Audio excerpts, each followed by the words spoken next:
Hello everyone, welcome back to my channel. For today's video, we are working with Traci Reed Digitals. This is the Rooted collection, which is sort of like a plant theme, plant lady collection that I had used previously. However, I still have plenty of the collection left. I even have some of the ephemera or sticker bits that I will plan on cutting out and using.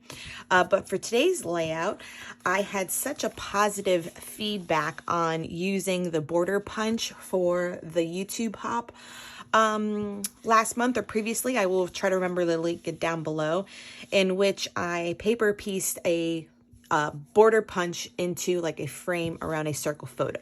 So we are still using a circle photo for this one. So I just did it from a 4x6 photo.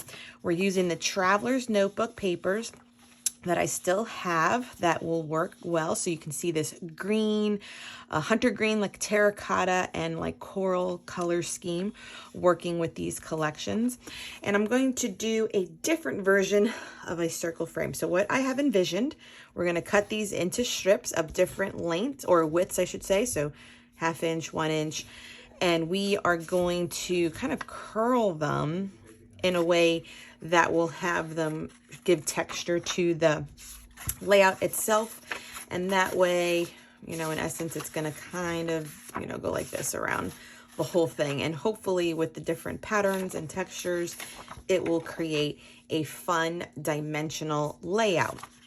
I am also, this will also be, I didn't pull it out yet, an 8x10 size. I'm not doing a complete 12x12, and 6x8 for this would be too small. So an 8x10, again, that layout too was 8x10.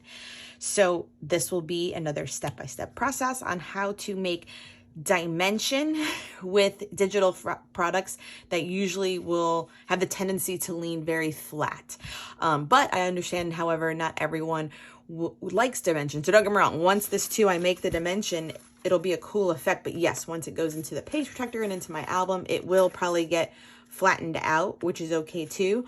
So in those cases, if you don't want it to be dimensional initially, you're just going to make these paper pieces and kind of make it like a sunburst around the photo, which is a beautiful way too. And once again, I always think that doing these sorts of ones can give you, can showcase a variety of the pattern papers in the collection, which can be a nice effect as well. And that's why I also printed the photo in black and white, as to not compete, because I think, yeah, his shirt was like a denim blue.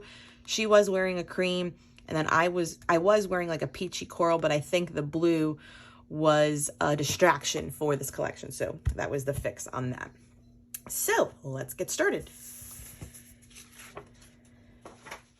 So let's get started. Now, when I am cutting these into strips, there is no rhyme or reason as to the width that I selected. I just kind of made sure I had a variety between like a, you know, 1/2 inch, 1/4 inch, inch.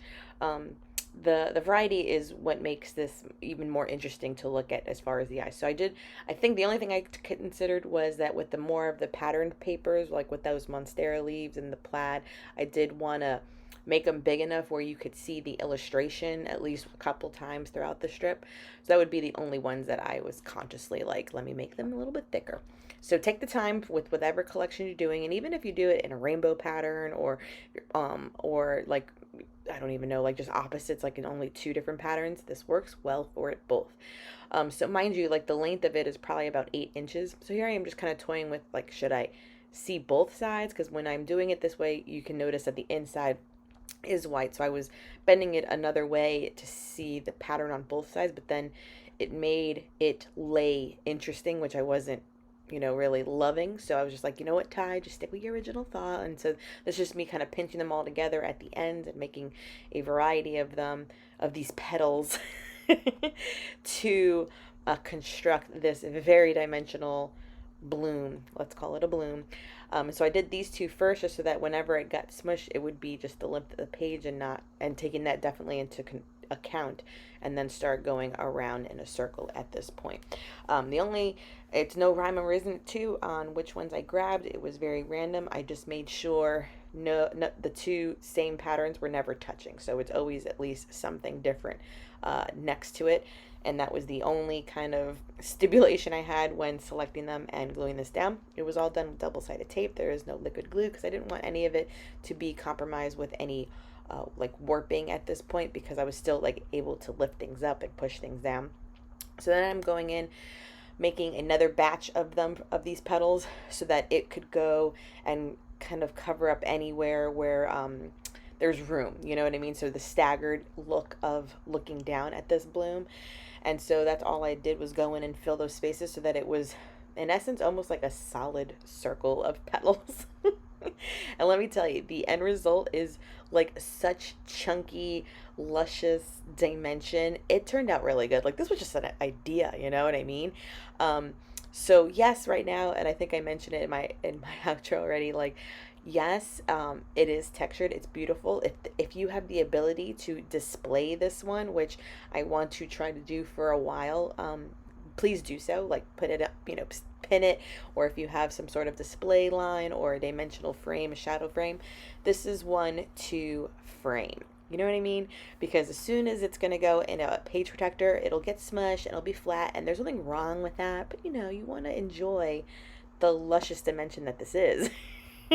So I found these like tiled thickers, cardstock stickers that say thankful. They're from Elf Studio, and I thought I was going to add a few more of the embellishments from the collection, but as alone, when I'm looking down at this, I was like, there's nothing else. So here I am, just adding a few like enamel dots and like heart puffy stickers, and that's enough. I do pop my photo up on Fun Foam to give it some dimension, because it was rather textured and uneven, and I just thought, let me just give it a little bit of a base.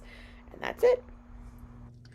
Okay, that will wrap up this layout. So you just saw me kind of put this title down, which was from an Elf Studio collection, but the hunter green worked really well. And then the little confetti little enamel dots. And the star of the show is the dimension of all of the papers. Now let this just be inspiration that you can do this with any collection to showcase all of the beautiful pattern papers. And look how fun that is. So I hope you give this a try. I hope you document your memories. So fun. You ever happy with the layout? This is a happy layout. Thank you so much for joining. Please subscribe if you haven't done so. Give this video a thumbs up, and until next time.